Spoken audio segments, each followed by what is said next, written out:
Consecutive sequential and series reaction for first order reaction. ये topic JEE mains के लिए, advance के लिए है, नीट के लिए टॉपिक नहीं है। अब क्वेश्चन है कि what is the consecutive reactions.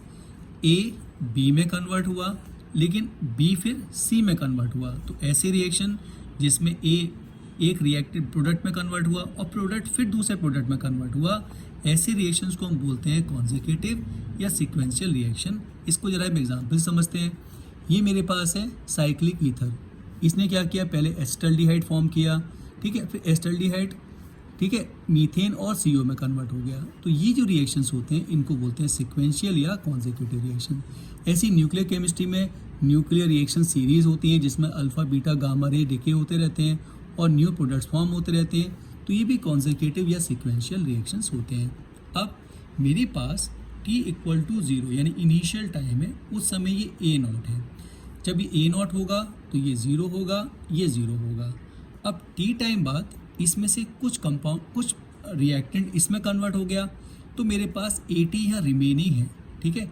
अब जो कन्वर्ट इसमें हुआ B में, उसमें से कुछ कन्वर्ट हो गया C में, तो जब ये B से C में कन्वर्ट हो गया तो उसमें से जो रिमेनिंग था वो BT है, ठीक है। अब ये क्या है, ये CT है जो C फॉर्म हुआ। अब इसको हम जरा यहाँ समझते हैं। जैसे सपोज मेरे पास A है और A B में कन्वर्ट हुआ और B फिर C में कन्वर्ट हुआ। इनिशियली इसके पास 10 ग्राम थे, तो ये मेरा हो गया A0। अब इसने, तब ये क्या हुआ, इनिशियल थे तो ये 0 और 0 होगा। अब इसने क्या किया, T टाइम बाद इसके पास रह गए 5 ग्राम। इसने मतलब 5 ग्राम डिक्रीज कर दिए। अब 5 ग्राम किस में कन्वर्ट हो गए, B ग्राम में, लेकिन B में कन्वर्ट हो गए। तो 5 ग्राम जब B में कन्वर्ट हुए तो B ने क्या किया, उसमें से 2 ग्राम इसमें कन्वर्ट हो गए, तो ये कितना हो गया, 2 ग्राम हो गया। अब इसके पास 5 हो गए थे, तो 5 में से 2 ग्राम इसमें कन्वर्ट हो गए, तो कितना इसके पास रिमेनिंग हो गया, 3 ग्राम। अगर मैं तीनों का सम करता हूँ तो ये क्या हो गया, AT, ये क्या है BT और ये क्या हो गया CT। अगर मैं तीनों का सम करता हूँ तो ये कुल हो जाता है 10 ग्राम के। इसका मीनिंग ये हुआ कि मेरा जो A0 होगा वो AT + BT + CT के होगा। अब मैं इसको जरा ग्राफिकल स्टडी करता हूँ। मैंने देखा इस रिएक्शन में A डिक्रीज हो रहा था, तो ये डिक्रीज होता जाएगा, इसलिए कॉन्सेंट्रेशन और टाइम वर्सेस अगर मैं ग्राफ ड्रॉ करता हूँ तो A का कॉन्सेंट्रेशन डिक्रीज होता जाएगा। लेकिन जब A डिक्रीज हो रहा होगा तो B फॉर्म हो रहा होगा, तो B फॉर्म होगा और फॉर्म होते होते कहाँ जाएगा, मैक्सिमम वैल्यू तक जाएगा। और जब ये मैक्सिमम वैल्यू पे, इसको बोलते हैं B मैक्सिमम वैल्यू, उसके बाद ये डिक्रीज होना स्टार्ट होगा, ठीक है। अब ये डिक्रीज होके फिर ये मिनिमम पे आ जाएगा, और लेकिन C जो होगा वो स्टार्टिंग से इंक्रीज होता जाएगा, ठीक है। तो ये हो गया C का ग्राफ, और ये हो गया B पहले मैक्सिमम पे जाएगा फिर ये डिक्रीज होगा। तो जिस टाइम पर ये मैक्सिमम होगा उसको हम बोलते हैं T मैक्सिमम। तो हम लास्ट में B मैक्सिमम और T मैक्सिमम की वैल्यू डिटरमाइन करेंगे, ठीक है, जो इसमें गिवन है। अब यहाँ पे हम देखेंगे कि A का कितना रेट है। तो A हमारा डिक्रीज हो रहा था, तो इसलिए मैंने -dA/dt लिखा। तो -dA/dt होगा, A का रेट जो होगा वो -K1A के होगा, तो क्योंकि A यहाँ डिक्रीज कर रहा है, A रिएक्टेंट है, ठीक है, और K1 इसका रेट कांस्टेंट है। अब मैं देखूंगा कि B का फॉर्मेशन कितना हुआ। तो यहाँ पे हमें एक बहुत इंपॉर्टेंट बात याद रखनी है कि यहाँ B फॉर्म भी हो रहा है और साथ में ये डिक्रीज भी हो रहा है। इसका मीनिंग ये हुआ कि अगर ये फॉर्म हो रहा होता, ओनली फॉर्म हो रहा होता, तो इसका वैल्यू होता K1A के इक्वल होता, अगर ये ओनली फॉर्म होता। लेकिन ये साथ में डिक्रीज भी हो रहा है, और डिक्रीज जब होता है तो इसका रेट कांस्टेंट कितना है, K2। तो जब K2 के रेट कांस्टेंट से डिक्रीज हो रहा है तो हम क्या लिखेंगे, डिक्रीज का वैल्यू क्या होगा, K2B। अब माइनस क्यों डाला, क्योंकि नेट जो B होगा वो जितना फॉर्म हो रहा था और जितना डिक्रीज हो रहा था, दोनों को सब्ट्रैक्ट करके हम net formation of B calculate करते हैं। अब हमें C का फॉर्मेशन निकालना है, तो C का फॉर्मेशन किस पर डिपेंड करेगा, B पर, ठीक है। तो ये हो जाएगा हमारा K2B के। तो हमारा A का रेट हो जाएगा K1A के, B का रेट हो जाएगा K1A - K2B के, ठीक है, और C का रेट हो जाएगा K2B के। अब अगर मैं फर्स्ट इक्वेशन का इंटीग्रेट करता हूँ, तो हमने पढ़ रखा है फर्स्ट ऑर्डर रिएक्शन में, तो ये हो जाएगा AT = A0 e⁻⁻ K1T, ठीक है। अब यहाँ पर अगर मुझे BT का वैल्यू निकालना है तो मुझे सेकंड इक्वेशन का इंटीग्रेशन करना होगा। इसका इंटीग्रेशन हमारे सिलेबस में नहीं है, हम डायरेक्टली फॉर्मूला रिवाइज करेंगे, ठीक है। और हमें इस पर बेस कोई न्यूमेरिकल आता है तो सॉल्व करने की कोशिश करेंगे। इसका डिटेल कैलकुलेशन हमारे सिलेबस में नहीं है। तो ये BT हमने कैलकुलेट करके निकाला, इंटीग्रेशन के बाद निकाला, तो ये आ जाएगा A0 K1 upon K2 minus K1 bracket में e raise to minus K1t minus e raise to minus K2t के। अब CT कैसे आएगा? CT आएगा A0 क्या था? AT plus BT plus CT के।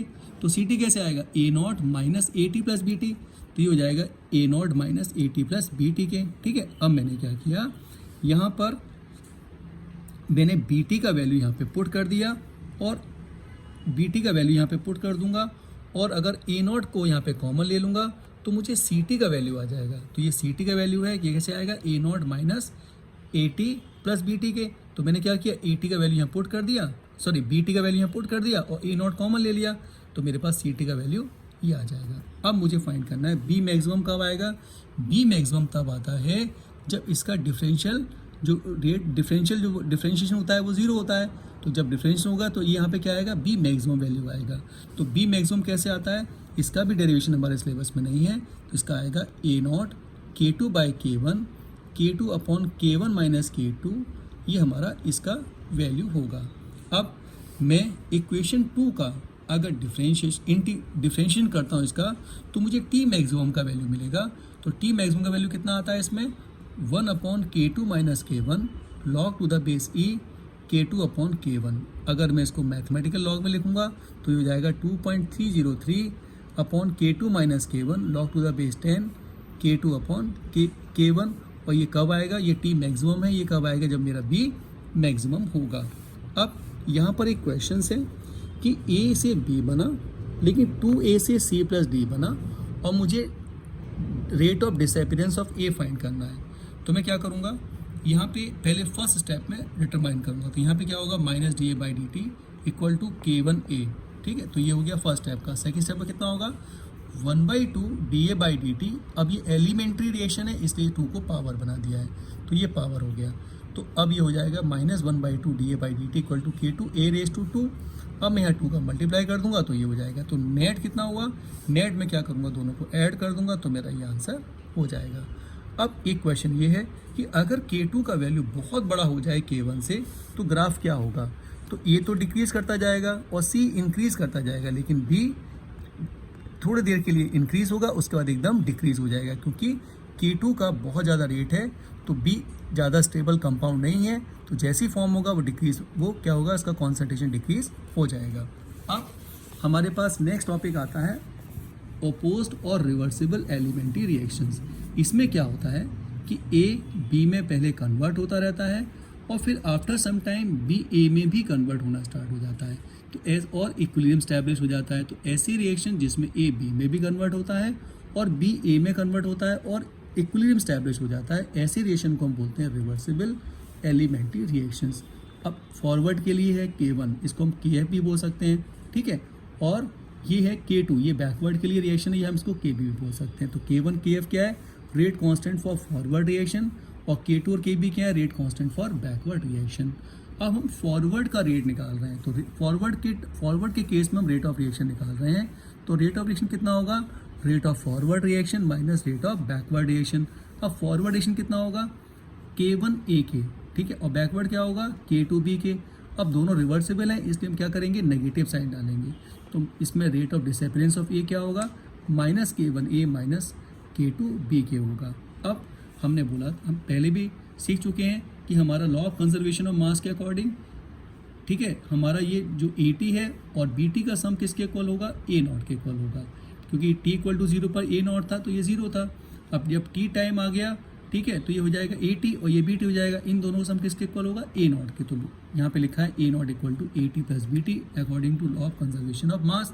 तो यहाँ से BT का वैल्यू आ जाएगा A0 माइनस AT। अब मैंने क्या किया, यहाँ से BT का वैल्यू यहाँ पुट कर दिया तो मुझे ये इक्वेशन आ जाएगी और इसको मैंने सॉल्व किया, ये इक्वेशन आ जाएगी, ठीक है। अब यहाँ पे मैंने क्या किया, यहाँ से K1 और K2 तो मैंने यहाँ से AT को कॉमन ले लिया तो ब्रैकेट में हो गया K1 प्लस K2 और AT को कॉमन लिया तो ये हो जाएगा K1 plus K2 AT minus K2 A not की हो जाएगा, ठीक है। अब जब इक्विलिब्रियम आ जाता है उस केस में रेट क्या हो जाती है, dA/dt इक्वल टू 0 हो जाता है। जब ये 0 हो जाएगा तो ये हो जाएगा K1A equilibrium equal to K2B equilibrium, यानी कि उस कॉन्सेंट्रेशन को जो AT और BT था उसको क्या बोलेंगे, उसको हम बोलेंगे इक्विलिब्रियम कॉन्सेंट्रेशन, ठीक है। तो ये दोनों इक्वल हो जाएंगे क्योंकि इक्विलिब्रियम पे क्या होता है, rate of forwardation becomes equal to rate of backwardation, ठीक है। तो ये 0 हो गया तो ये दोनों इक्वल हो जाएंगे। तो यहाँ पे इक्विलिब्रियम कांस्टेंट कैसे निकालते हैं, forward rate constant upon backward rate constant, यानी K1 अपॉन K2, तो ये हो जाएगा B equilibrium concentration upon A equilibrium concentration. अगर हम ग्राफ स्टडी करें कॉन्सेंट्रेशन वर्सेस टाइम तो ये A का डिक्रीज कॉन्सेंट्रेशन है और इसके बाद ये कांस्टेंट वैल्यू हो जाती है, और ये B का इंक्रीज कॉन्सेंट्रेशन है, इसके बाद ये कांस्टेंट वैल्यू हो जाती है। तो इस पॉइंट पर क्या हो गया, यहाँ पे इक्विलिब्रियम इस्टेब्लिश हो गया है क्योंकि इसके बाद B कांस्टेंट है, इसके बाद A कांस्टेंट है। अब इस पर न्यूमेरिकल करते हैं। जैसे फर्स्ट क्वेश्चन है कि 2AB फॉर्म कर रहा है तो K1 इसका रेट कांस्टेंट है, और B जब 2A फॉर्म कर रहा है तो इसका रेट कांस्टेंट K2 है, तो dA/dt बताओ। तो अब dA/dt कैसे लिखेंगे, इसके टर्म में क्या लिखेंगे, -1/2 dA/dt। अब फॉरवर्ड के लिए हो जाएगा K1 एलिमेंट इक्वेशन है तो ये हो जाएगा पावर। अब बैकवर्ड देखेंगे तो -K2B, तो ये हो गया मेरा इस टर्म वेरिएशन। अब मैं यहाँ 2 से मल्टीप्लाई कर दूंगा तो मेरा हो जाएगा -dA/dt 2K1A² माइनस 2K2B, तो ये मेरा आंसर हो गया।